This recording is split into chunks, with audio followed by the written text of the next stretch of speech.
two, one. Dalam paparan ini, saya sudah bersiap dan sedia untuk bergerak dan mengambil alih kumpulan yang lain kerana hanya saya saja yang mempunyai kenderaan yang boleh digunakan pada hari projek dijalankan.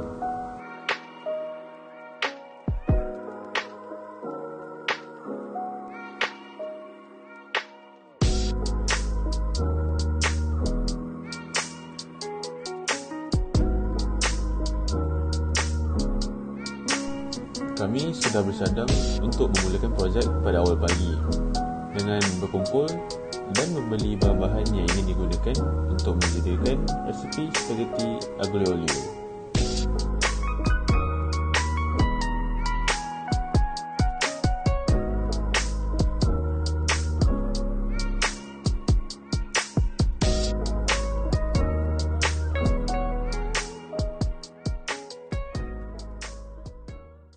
Sekarang ini, kami telah pun tiba di Pasaraya Giant yang berhampiran dengan kawasan perumahan ahli kumpulan kami untuk kami membeli bahan masakan kami iaitu spaghetti aglio olio. Di Pasaraya ini, kami hanya membeli bahan masakan kami yang tidak lengkap sahaja kerana terdapat bahan masakan yang kami bawa sendiri dari rumah supaya dapat menjimatkan kos pembelanjaan kami. Yang pertama, di dalam gambar ini dapat dilihat bahawa kami mengambil cheese mozzarella sebagai hiasan menu pertama kami. Setelah itu, kami mengambil isi ketam untuk dimasukkan sedikit dalam masakan kami.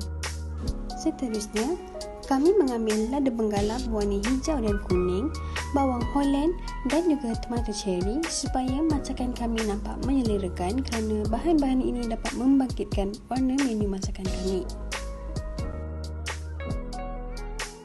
Justru itu, kami juga mengambil dada ayam untuk dimasukkan ke dalam masakan kami supaya spaghetti kami tidak terlalu kosong ketika dimakan. Akhir sekali, tidak lupa juga dengan bahan utama masakan kami iaitu mi spaghetti. Okey, ini sahaja bahan-bahan yang kami perlu beli di Pasaraya Giant ini. Sekarang, kami ingin menuju ke kaunter pembayaran Giant untuk membayar kesemua bahan yang kami ambil tadi. Setelah selesai membeli bahan masakan di Pasaraya Giant, kami menuju ke tempat letak kereta untuk menyimpan barang yang dibeli tadi. Setelah itu, kami terus pergi ke destinasi seterusnya iaitu kedai Sebarni Kaninso yang juga merupakan kedai yang berhampiran dengan kawasan perumahan ahli kumpulan kami. Di Ninso, kami hanya membeli barang bungkusan makanan kami supaya dapat diedarkan kepada jiran tetangga dengan lebih selamat dan tidak tumpah. Akhir sekali, setelah selesai membeli kesemuanya, kami bergerak pulang ke rumah ahli kumpulan kami untuk terus memasak menu pertama kami.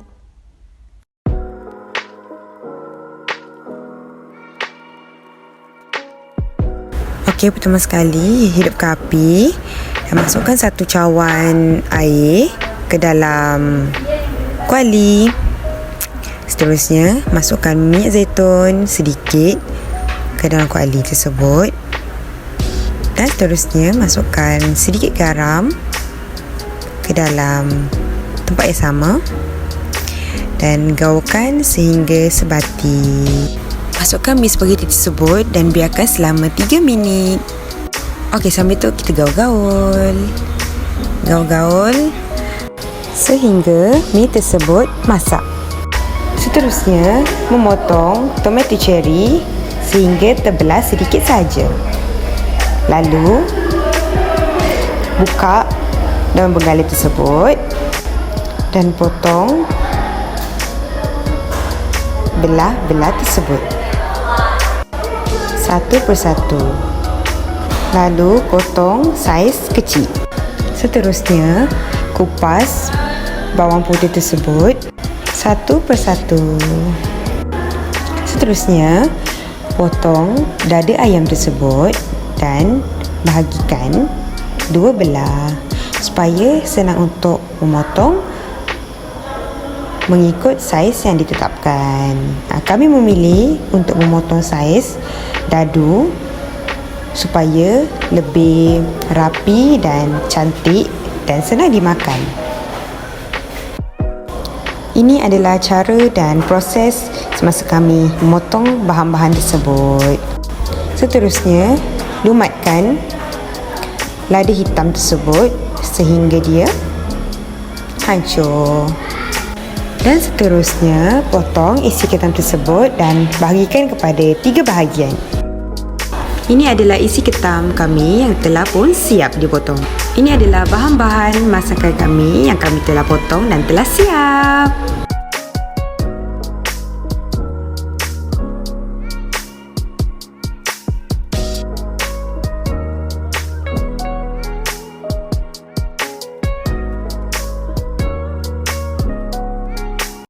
Cara masak spaghetti. Mula masukkan minyak zaitun, kemudian bawang holland, bawang putih, masukkan lada hitam, chili flakes, kemudian gaul dengan sebati, dan seterusnya masukkan topping ayam dan isi ketam. Setelah itu masukkan spaghetti dan juga air rebusan spaghetti. Dan sekali masukkan capsicum dan gaul.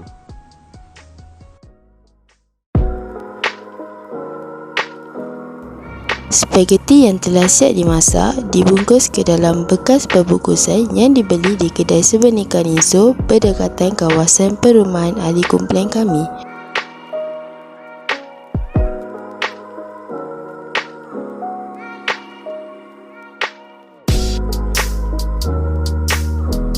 Antara topping yang kami masukkan ke dalam hidangan kami adalah isi ketam untuk menambahkan lagi serta menaikkan rasa hidangan kami. Seterusnya, kami juga meletakkan 3 biji ceri tomato ke dalam bekas perbungkusan bagi membuatkan spaghetti kami nampak lebih menarik dan lebih razat.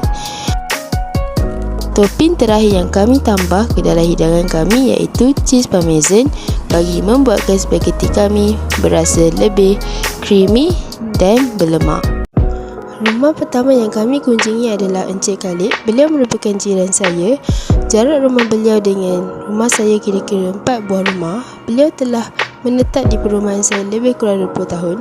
Beliau sangat baik. Jika keluarga kami memerlukan bantuan, beliau pasti bantu. Sebab itu saya putuskan untuk memberi juadah yang kami sediakan kepada keluarga beliau sebagai tanda terima kasih atas pertolongan beliau selama ini. Rumah kedua yang kami pergi adalah rumah Cik Wendy Lim. Dia merupakan bahasa Cina dan dia telah menetap di sini di kawasan perumah saya selama 5 tahun. Rumah terakhir yang kami kunjungi adalah rumah Virgin. Beliau merupakan bahasa India yang paling hampir di kawasan perumahan saya. Okay, hai, selamat pagi dan Assalamualaikum. Saya Syah Syafika. Jadi sekarang saya dalam perjalanan untuk menuju ke pasar raya berdekatan bagi mendapatkan bahan-bahan keperluan masakan untuk masak kari ayam dan juga roti jala.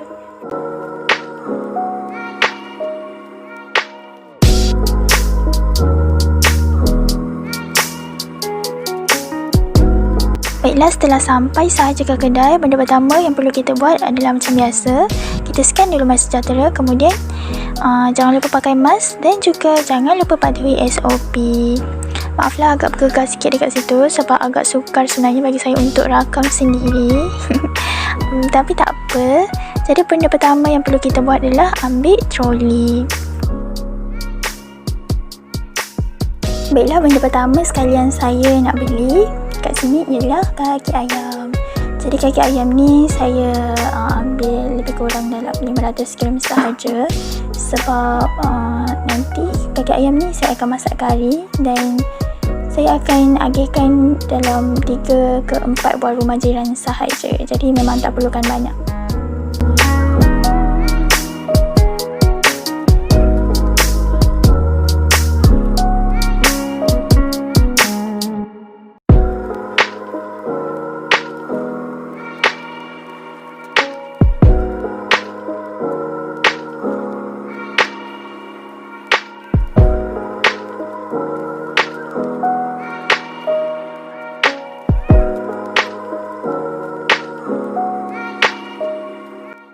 Okay, jadi kat sini ada telur, ada halia, bawang merah, kentang, lada kering, bawang putih. Okay, jadi kita masukkan yang kita perlukan semua dalam troli.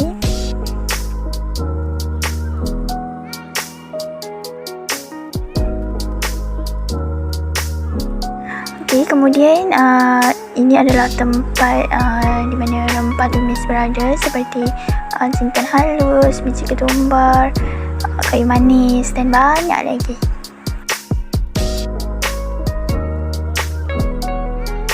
Okey, seterusnya dekat sini adalah tempat di mana ada santan, pencukup rasa, kemudian rempah kari dari pelbagai jenama. Okey, kemudian kita sekarang dah berada di kaunter pembayaran, jadi tinggal bayar je. Okey, itu sahaja barang-barangnya, so kita boleh balik dan terus masak. Baiklah, ini adalah antara bahan-bahan yang perlu dikisar untuk masak kari. Jadi langkah pertama sekali ialah kita masukkan terlebih dahulu lada kering yang telah direbus dan yang telah dibuang bijinya. Kemudian kita masukkan lengkuas, serai yang telah dipotong, kunyit hidup, halia, beberapa potongan bawang putih dan juga irisan beberapa biji bawang merah. Okey, yang jatuh-jatuh tu tolong abaikannya. Boleh kutip lagi, bersih lagi. Okey. Seterusnya masukkan ketumbar dan jintan yang telah dikisar sehingga halus. Kemudian masukkan air secukupnya supaya senang dikisar nanti. Okey, kemudian kita akan mula kisar dia. Pastikan lock terlebih dahulu untuk tujuan keselamatan. Jangan lupa hidupkan sis ya. Okey, lepas tu kita kisar sampai dia halus. Okey, jadi kita kisarkan dia sampai dia betul-betul halus.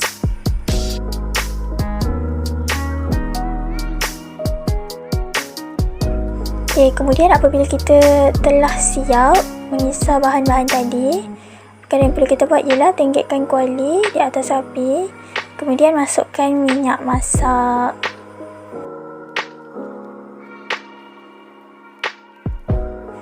Sementara nak tunggu minyak masak tu panas betul-betul, kita basuh dulu daun kari, kemudian kita petik satu-satu daun tu untuk kita tumiskan nanti sama-sama dengan bahan yang kita kisar tadi.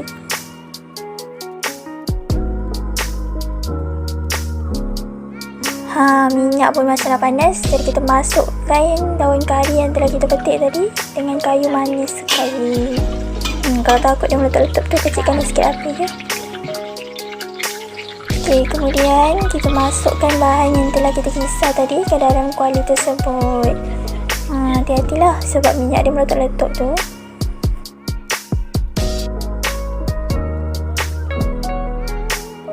Bila dah tuang tu, kita kacau dia, kita kacau, kita gaul dia sampai dia sebati.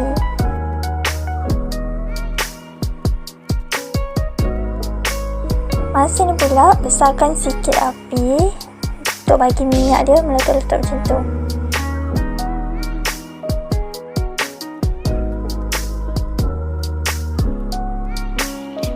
Kemudian kita kacau dia lagi, kacau je dia sampai dia macam dah nak kering dan warna dia bertukar menjadi gelap sikit.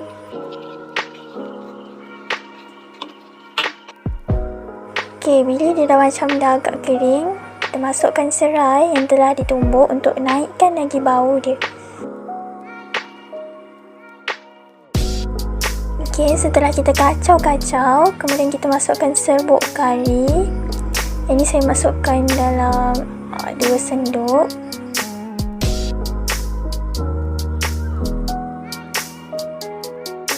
Kemudian macam biasa kita kacau dia lagi sampai dia betul-betul sebati, sampai dah tak ada dah ketulan serbuk tu.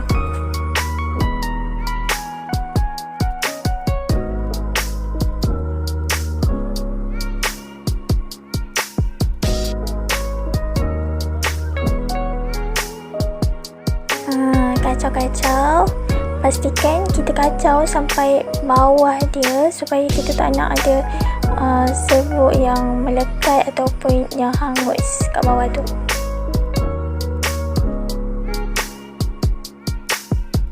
Nampak tu, kacau, jangan tak kacau.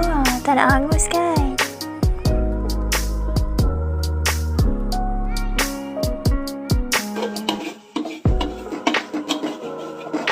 Kacau sampai dah dia jadi macam ni. Jadi bila dah kering tadi, kita tambahkan sedikit air daripada pengisar tadi. Kemudian kita masukkan isi ayam. Jadi kaulkan dia hingga sebati.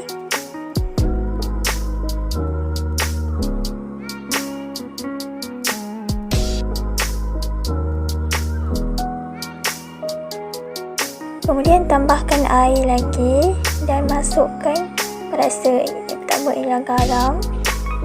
Kemudian secukup rasa. Ini ialah optional, kalau tak nak letak pun tak apa. Saya letak dalam 3 sudu. Kemudian masukkan kentang yang telah dipotong dan dikupas kulitnya. Dan macam biasa, gaulkan dia.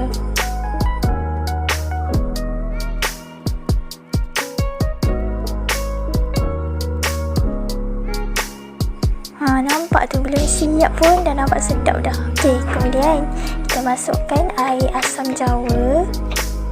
Yang ini pun optional, tak nak letak pun tak apa, tapi saya suka letak. Kemudian kita kacau-kacau.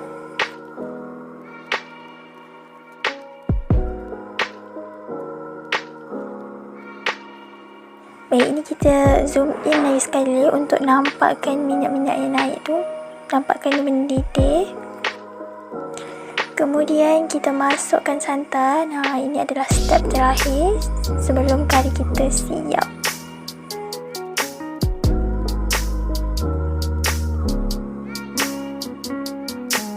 Jadi lepas kita dah masukkan santan tadi, kita gaul dia.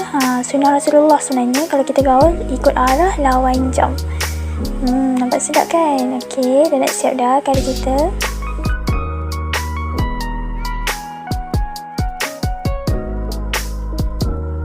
Kacau-kacau hingga dia sebati betul-betul. Wah, nampak betul-betul pekat dan likat ya kari ni.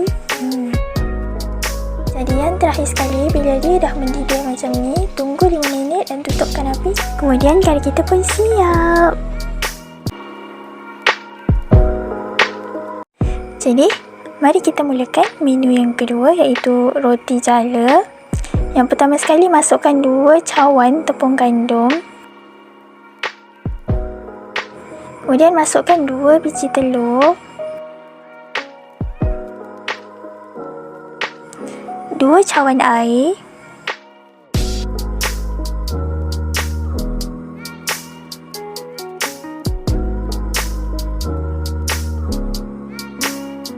satu cawan santan yang dicampur dengan sedikit air. Jadi ada orang letak santan, ada orang guna susu cair juga. Kemudian masukkan 10 sudu minyak masak.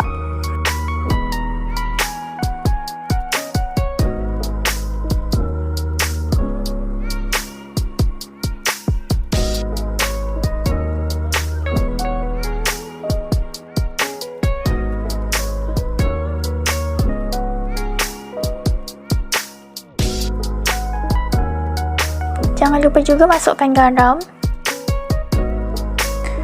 Seterusnya masukkan inci berwarna kuning. Saya pilih warna kuning sebab kebanyakan roti jala warna dia kuning. Kemudian bahan-bahan tadi kita kisarkan dia sampai dia betul-betul lumat dan sebati sampai tiada satu pun ketulan. Kemudian kita panaskan kuali dan kita masukkan bahan yang telah kita kisar tadi dalam botol sebagai pencetaknya. Setelah kering, kita angkat roti tu dan letak ke atas tulang atau pinggan untuk digulung.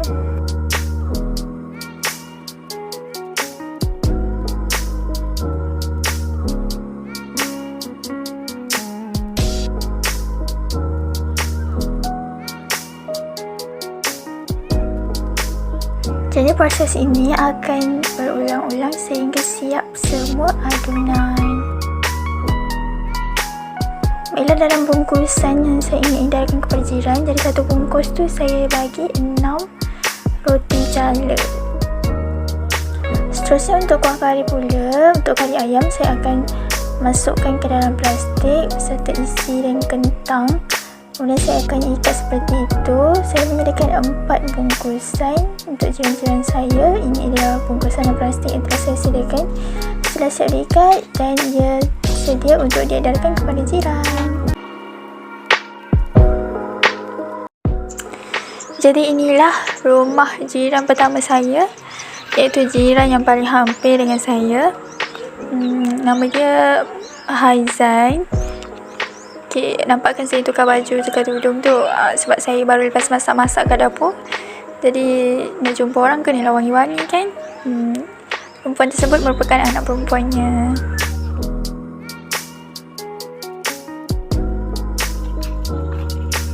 Seterusnya ialah jiran saya yang kedua. Beliau tinggal di rumah sewa yang terletak berhadapan dengan rumah saya. Beliau merupakan Mr. Akash. Mr. Akash merupakan seorang mu'alaf dan berbangsa India. Sebenarnya Mr. Akash ni pemalu orangnya. Dia ajak bergambar dengan saya pun ditolak berulang kali. Tapi setelah saya pujuk banyak kali, akhirnya berjaya juga. Kemudian rumah yang ketiga ialah rumah Encik Hassan. Encik Hassan ni dia hidup sebatang kara saja. Jadi memang dia lah orang yang tepat untuk saya dermakan makanan ni.